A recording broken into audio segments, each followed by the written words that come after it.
আমার সোনাকে নিয়ে এখন একটু ঘুরু ঘুরু করবো। ঘুরু ঘুরু বলতে বাড়ির মধ্যে দিয়েই থাকবো, তবে আমাদের বাড়িটা যেহেতু অনেকটা এরিয়া নিয়ে, তো সেই বাড়ির আশেপাশ দিয়ে মানে বাড়ির ভেতর দিয়ে ঘুরবো। নাইটি তো বাড়িতে এসে তেমন একটা পরি না, মানে নাইটি বাড়িতে এসে পরিই না, তো যেহেতু একটু হাঁটবো তো সেই জন্য নাইটিটা পরলাম। আর আমি প্লাজো নিয়ে আসিনি, আর আমার স্কার্টটাও ভেজে কিছু করে একটু আগে ভিজিয়েছে।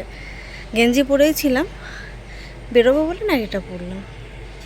দেখো আমার সোনাটা কীভাবে দেখছে সব কিছু। কোথায় যাচ্ছিস আমার সোনাকে নিয়ে? ঘুরু ঘুরু বলতে ঘুরু ঘুরু দেখ কীভাবে দেখছে, কোন দিকে ও চোখ যেদিকে যায় সেদিকে যাবো আমরা, ঠিক আছে? হ্যাঁ চল, এই যে আমিও আছি। কিন্তু আমার কোলে দিয়েছে, এমন মিম মিম হলো যে আমাকে দিয়ে দিল। তুই দে আমাকে। হ্যাঁ তুমি কই গেল বুনু? আমাদের কিছুটা ঘোরা হয়েছে, আবার ওকে বেস্ট ফিট করিয়ে আমি আবার নিয়ে যাব, তা নাহলে পরে গল্প হবে না আমাদের, তাই না বুনু? ভাবলাম কি বেবিকে খাইয়ে আবার একটু বেরোবো। এখন দেখো ওয়েদারটা কত সুন্দর আছে, কিন্তু আমার বেবি ঘরে ঢোকা মাত্রই ঘুমিয়ে পড়েছে। তার মধ্যে অল্প একটু আমি খাওয়ালাম, যেহেতু অনেকক্ষণ ধরে ফিট করে না ও। তো এই এখন 5:10 মতন বাজে। এই বলি কেন, এখন আর ঘুরতে বেরোনো হলো না, কারণ বেবি যেহেতু ঘুমোচ্ছে, ওকে রেখেও আমার যেতে ইচ্ছা করে না, ওকে মোট কথা আমার চোখের আড়াল করতে ইচ্ছা করে না। তো আমি ওর সঙ্গে সঙ্গে এখন একটু ঘুমোবো, যেহেতু দেখার মানুষ আছে, বোন রয়েছে, মা রয়েছে, ওই জন্য আমার কোনো চিন্তা নেই যে ওর কী হলো না হলো, যদি কোনো অসুবিধা হয়। আর কান্নাকাটি করে তো আমাকে ডেকে দেবে, ওই জন্য আমি শান্তিতে একটু ঘুমোতে পারবো। এই বোন, তুই রিং লাইট সেট করে কি এখন ভিডিও বানাবি?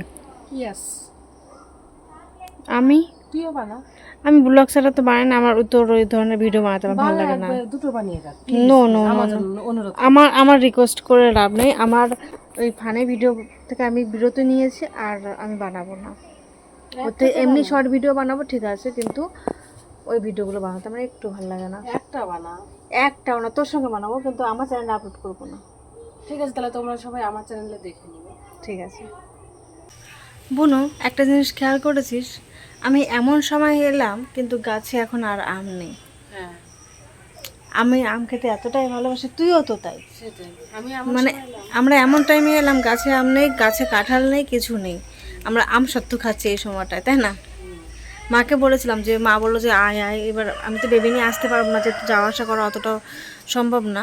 তো সেক্ষেত্রে মাকে বলেছিলাম যে আম খেতে পারছে না, তাহলে আম সত্ত্ব দিয়ে দেয়, যে আম সত্ত্ব এখন দিয়েছে খাচ্ছি, কিন্তু কাঁঠাল সত্ত্ব তো আর হয় না। গাছে প্রচুর কাঁঠাল ছিল, সেই কাঁঠালগুলোও কিন্তু নষ্ট হয়ে গেছে, কারণ পাড়ার অভাবে, তারপরে আমার মা একা যেহেতু রয়েছে বাড়িতে, ওই জন্য হয়নি আর খাওয়া। মানে বাড়ির গাছের কাঁঠাল শ্বশুরবাড়িতে খেয়েছি, কিন্তু এখানে হয়নি। কোনো ভিডিও বানানো হলো? ভিডিও বানানো হলো? আমারও হয়ে গেছে। দেখা হচ্ছে নতুন ভিডিওতে, টাটা।